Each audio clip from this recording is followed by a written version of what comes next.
அலைக்கும் வரஹ்மத்துல்லாஹி வபரகாத்துஹு. நபி தோழர் அபூ ஹுரைரா ரலியல்லாஹு அன்ஹு அவர்கள் அறிவிக்கக்கூடிய இந்த ஹதீஸு முஸ்னத் இமாம் அஹ்மதிலையும் இமாம் புகாரி அவர்கள் தங்களுடைய அதபுல் முஃபரதிலையும் இந்த ஹதீஸை பதிவு செய்கிறாங்க. நபி ஸல்லல்லாஹு அலைஹி வஸல்லம் அவர்கள்ட்ட இந்த ஒரு கேள்வி கேட்கப்படுது. யா ரசூல் அல்லாஹ், ஒரு பெண் இருக்கிறாங்க, அந்த பெண் இரவெல்லாம் நின்று வணங்குறாங்க, பகலெல்லாம் நோம்பு நோக்குறாங்க, நல்லறங்கள் என்ன இருக்கோ அத்தனையும் செய்கிறாங்க, அதிகமாக தான தர்மம் பண்ணுறாங்க. என்றாலும் அவங்கள்ட்ட ஒரு பழக்கம், தன்னை சுற்றி இருக்கக்கூடிய அந்த நபர்களை நாவால் தொந்தரவு கொடுக்குறாங்க, தன்னை சுற்றி இருக்கக்கூடிய அண்டை வீட்டார்களுக்கு நோவினை தர்றாங்க, அவங்கள்ட்ட வார்த்தைகள் சுத்தம் இல்லை. இவங்களை பற்றி என்ன சொல்கிறீங்க அப்படின்னு சொல்லி கேட்கக்கூடிய நேரத்தில் நபி ஸல்லல்லாஹு அலைஹி வஸல்லம் சொல்கிறாங்க, லா ஹைர ஃபீஹா, அந்த பெண்கிட்ட எந்த நன்மையுமே கிடையாது, அந்த பெண் அஹ்லுன்னார், நரகவாசி என்றார்கள் நபி ஸல்லல்லாஹு அலைஹி வஸல்லம் அவர்கள். அடுத்த ஒரு கேள்வி மற்றொரு பெண்ணை பற்றி கேட்கப்படுது. இந்த பெண் கடமையான தொழுகைகள் என்ன எதுக்கோ அதை மட்டும்தான் செய்வாங்க, கடமையான நோன்பை மட்டும்தான் நோற்பாங்க, விரும்பினா இரவு நேரத்தில் தொழுவாங்க, இல்லைனா இல்லை.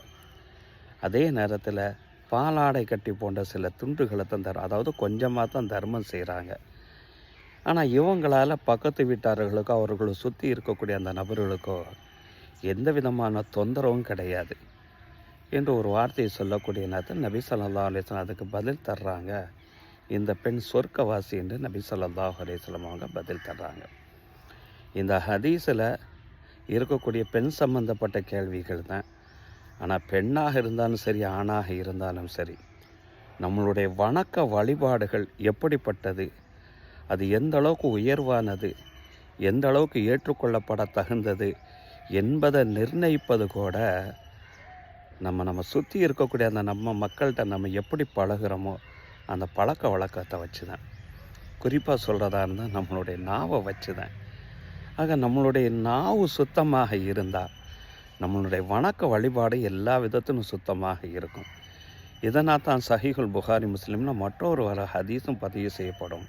அப்துல்லா இப்னு அம்ர் ரலியல்லாஹு அன்ஹு இந்த ஹதீஸை அறிவிப்பாங்க.